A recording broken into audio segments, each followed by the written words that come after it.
बंधु माने आजिर एही कार्यक्रम को आपण मानक स्वागत। आजिर एही कार्यक्रमटी धनुराशि व्यक्ति विशेष मानक पई बहुत गुरुत्वपूर्ण अटे।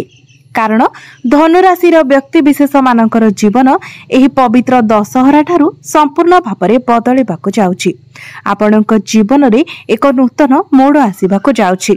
कारण एही दशहरा ठारू ग्रह नक्षत्र मानकर चलन रे एक बहुत बड़ परिवर्तन हेबाकु जाउछि। जहा फल रे आपणक जीवन रे मध्य किछि बड़ परिवर्तन हेबाकु जाउछि। तो बंधु माने आपणक जीवन रे कोन सब बड़ परिवर्तन हेबाकु जाउछि से विषय रे जानिबा पई आपण माने भिडियोटी को स्किप न करी शेष पर्यंत निश्चय देखंतु एवं भिडियोटी को लाइक करी चैनल टी को सब्सक्राइब करि दियंतु। कमेंट बॉक्स रे भक्ति एवं श्रद्धार सहित जय मां दुर्गा निश्चय लिखंतु। तो बंधु माने आसंतु आरंभ करिबा आजिरो एही कार्यक्रम को जहां आपणकर जन्म राशि तथा चंद्र राशि उपरे आधारित अटे। तो बंधु माने राशि चक्र 12 गोटी राशि मध्यरु नवम राशि हेउछि धनु राशि एवं धनु राशि राशिधिपति हेउछंती देवगुरु बृहस्पति। गुरु आपणक कुंडलीर सप्तम भाव रे गोचर करूछंती। गुरुंकर दृष्टि आपणकर प्रथम भाव उपरे रहुछि।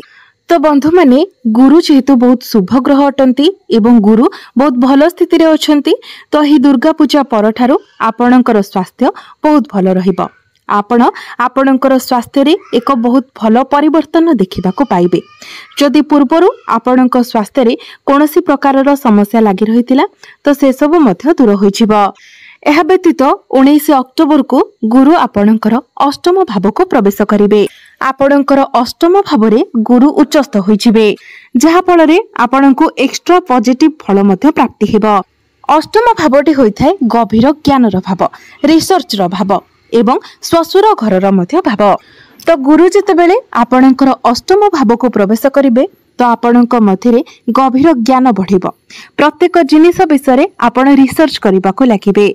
आपणको उच्च शिक्षा प्राप्ति होई पारे किंबा आपणकर जदि उच्च शिक्षा पाई आग्रह थिला तो आपणको उच्च शिक्षा पाई जदि आपण बाहर को जिबाको चाहुतिले सेथि पाई मध्य समय आपणको पाई बहुत भल रहिबो।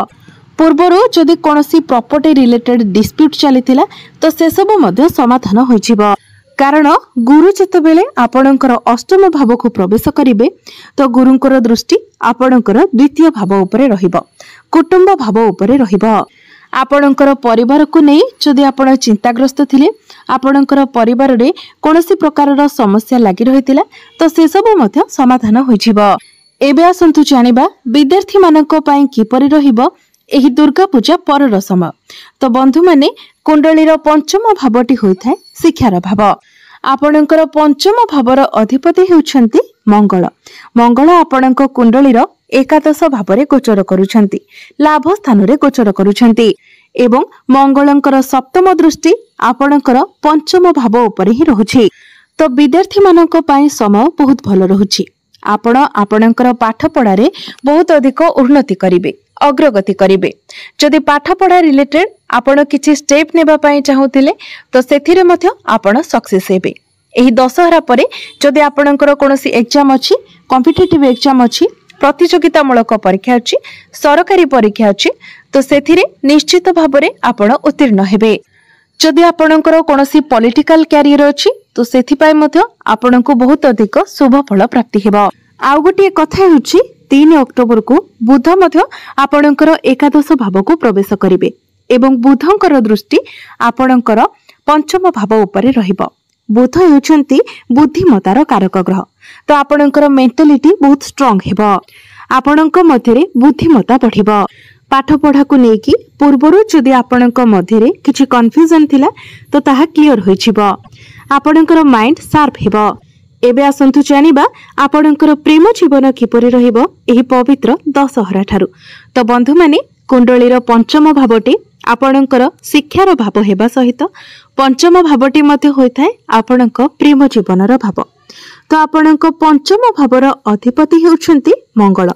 मंगल आपणकर एकादश भावरे गोचर करूछंती एवं आपणकर प्रथम भावर अधिपति गुरु आपणकर सप्तम भावरे गोचर करूछंती। तो आपणक प्रेम जीवन बहुत भल रहिबो। आपणक मध्यरे अंडरस्टैंडिंग बहुत भल रहिबो। आपण दुई जण मिसी केवड़े बुलिबाकू जाई पारंती। आपणक मध्यरे भल पाइबा पढ़िबो, बुझामणा भल रहिबो। आपणकर प्रेम विवाहर रूप मध्य नहीं पारे, किंतु मंगलंकर दृष्टि जेहेतु पंचम भाव उपरे रहुचे तेणु आपण आपणकर पार्टनर को मध्यरे टिके एग्रेशन देखि पारंती। आपणको ही एडजस्ट करबाको पड़िबो, नचेत अन्य सब फैक्टर रे भल रहुचे। एबे आसंतु जानिबा आपणकर वैवाहिक जीवन किपरि रहिबो एही पवित्र दशहरा परठारु। तो बंधु माने कुंडलीर सप्तम भावटी होइथाय आपणक वैवाहिक जीवनर भाव, आपणक जीवन साथीर भाव। आपणक सप्तम भावर अधिपति हेउछन्ति बुध। बुध आपणक कुंडलीर दशम भावरे गोचर करुछन्ति एवं 3 अक्टोबर को बुध आपणकर एकादश भाव को प्रवेश करिवे। आपणकर सप्तम भावरे गोचर करुछन्ति गुरु। बंधु माने गुरु हेउछन्ति ज्ञानर कारक ग्रह।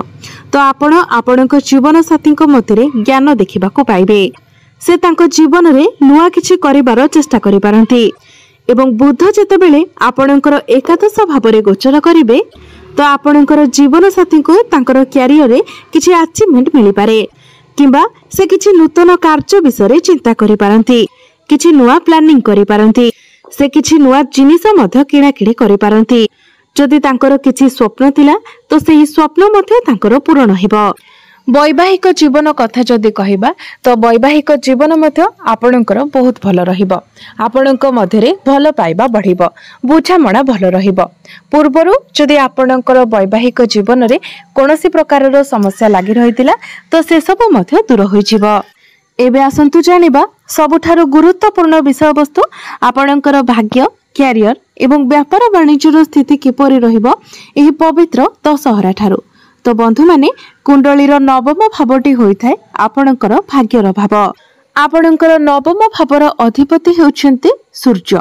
सूर्य आपणक कुंडलीर दशम भावरे गोचर करुछन्ति एवं 17 अक्टोबर को सूर्य आपणकर एकादश भाव को प्रवेश करिवे। तो बंधु माने दशम भावरे सूर्यंकर स्थिति भल रहुछि, एकादश भावरे सूर्यंकर स्थिति आउरी अधिक भल होइजिबो। तो मोटामोटी भावरे कहिबाकू गले एही दशहरा परठारु आपणको संपूर्ण रूप से आपणको भाग्यर साथ मिलिबो। तेणु भाग्य संबंधित आपण जहाँ भी डिसीजन नेबा पई चाहुचंती आपण एही दुर्गा पूजा परे नै पारिबे। जेमिति कि जदि आपण किछि बड़ कार्य आरंभ करबा को चाहुचंती, किछि बड़ डिसीजन नेबा पई चाहुचंती, आपणकर कोनोसी बड़ जिनिस किणा किणी करिवार अछि, कोनोसी मीटिंग किबा डील अछि, आपण कोनोसी बड़ इन्वेस्टमेंट करबा को चाहुचंती तो एही दशहरा परे आपण ताहा करि पारिबे। आपण जदि कोनोसी स्थान रे पुंजी निवेश करथिले तो एही दशहरा परे आपणको बड़ धन लाभ होई पारे। एही पवित्र दशहरा परे आपण कोनोसी नूतन भूमि, प्रॉपर्टी, जानवाहन इत्यादि किणी किणी करि पारंती किंबा नूतन गृह इत्यादि निर्माण करि पारंती। कैरियर कथा जदि कहिबा तो कुंडलीर दशम भावटी होइथाय आपणकर कैरियर भाव। आपणक दशम भावर अधिपति हेउछन्ति बुध। बुध आपणकर दशम भावरे ही अछन्ति, किंतु 3 अक्टोबर को बुध आपणकर एकादश भाव को गोचर करिवे। तो एही दशहरा परठारु आपणकर कैरियर मध्य बहुत भल रहिबो। आपण आपणकर कैरियर रे बहुत अधिक ग्रोथ करिवे।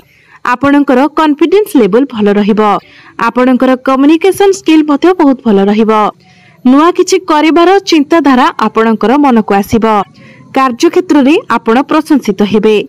बुध जेतेबेले आपणकर एकादश भावरे प्रवेश करिवे तो आपणकर कैरियर रे मध्य आपण लाभ देखिबाको पाइबे।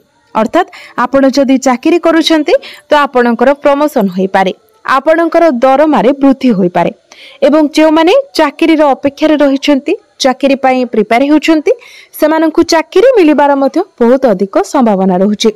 तेणु आपण निज तरफरु चेष्टा जारी रखंतु।